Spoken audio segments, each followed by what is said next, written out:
Yo guys, this is kind of my video, my final impressions of Genkai Tokki Panzers.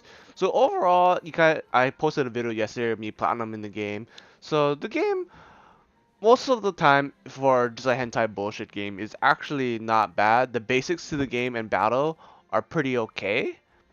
What really shines is definitely the artwork and the voice acting for this game. So I'm gonna show you some of the CGs real quick of the game.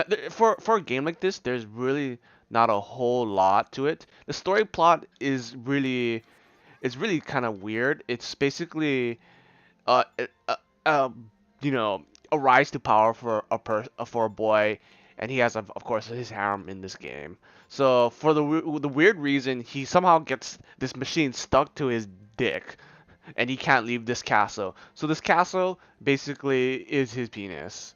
So yeah, that's the story. It's super freaking weird, and you just basically go around saving the world with these with your group of of girls. So that's pretty much the gist of this game.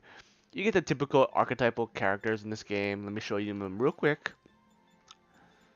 Right over here. This is your standard princess, the knight that protects the princess. This is your bubbly airhead girl, your childhood friend girl, some lolly, and the Sun Sun.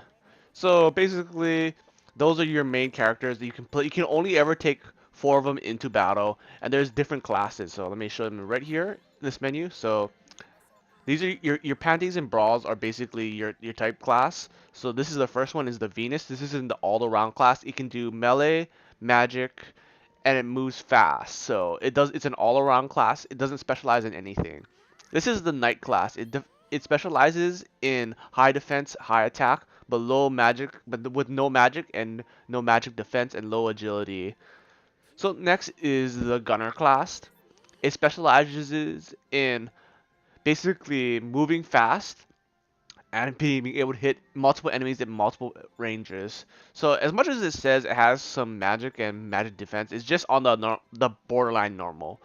Then last you have what I consider the most useless class until endgame, the mage class. So the mage class doesn't actually have a normal attack like most classes. It has a magic absorbing attack, which basically increases your MP bar, which is over there under your HP bar. You have a maximum of 200 MP, and MP takes away from your cannon meter as well too, which is a huge damage dealer in the game. But mostly you won't be using mages until end game or close to end game. That's when I feel mages really outshine everything. So once you get there, so you're wondering why there's a bunch of different stuff over here. It's mostly for these underwears are mostly for looks to change your look of your character. I don't really care much for the abilities as they don't do much. And what I mean by abilities is each armor has a there's a different ability you can acquire and make use of on your character. But for the most part, I just got the abilities just for the trophies. I didn't really care. I just chose whichever one I liked the most. And the game also has this random loot box mechanics that I talked about in my platinum preview. So this is your basically your level up screen where you can just kind of massage them however you want. Oh hey, Destiny 2 updated. Whoops, that's super unprofessional. And you can also do that for their ass as well too. And let's see if oh, I got an ultra rare. This is gonna be useless. Yep. So that's kind of your level up screen, and it basically changes the stats of how your character looks. It doesn't do anything else because level up is automatically tied to your stats.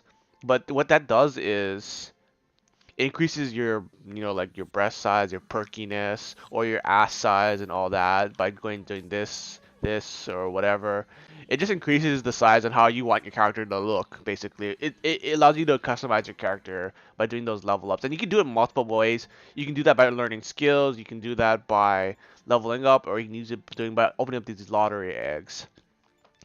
But for the most part, overall, this game was very basic.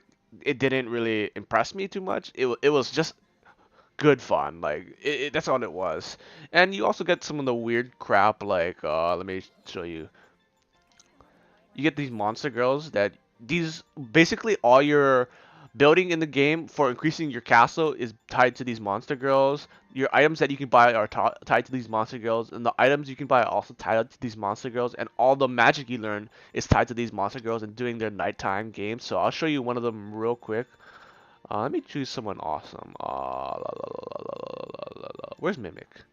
Mimic-chan. Mimic. Mimic One-chan. So we can skip this dialogue.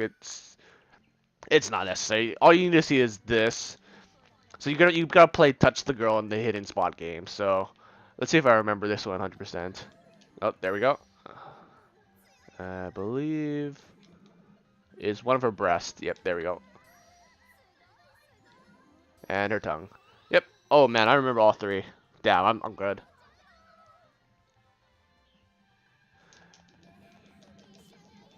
Then yeah, you get this weird screen where you go balls to the walls right there.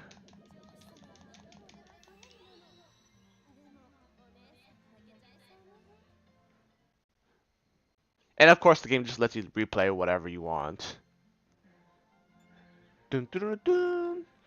So I think I only have two that I didn't max out because the items won't actually spawn in till later. Because this is my pre-save before the final couple missions, and I'll show you guys a little bit of the overworld.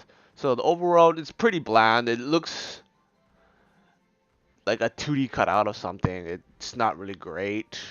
And the game relies a lot of playing a lot of the old levels in order to get castle upgrades. Because you need a castle upgrade to go onto sand, you need a castle upgrade to go onto water, you need a castle upgrade to increase your cannon fire like this.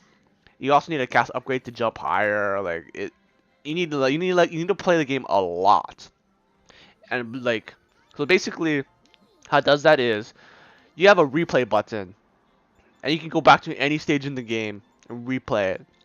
So you need to keep doing this until you get the correct items to basically do the nighttime events with those girls I just showed you in order to get the upgrades. So overall, you will be playing every single level a lot in this game. So I didn't do a new game plus. The game doesn't require you to do a new game plus to get the platinum trophy. It's pretty much, it's a very easy platinum trophy and nothing is missable. The only thing would be missable is if you pass battle 24 and you didn't do everybody's nighttime events, because you need to do the final mission multiple times and get every single ending in the game. You do not need to get every single CG in the game, as proof right here. I don't have every CG in the game to get it. You do need to complete everything else. So other than that, this game, kind of my final opinions is I do really enjoy playing this game.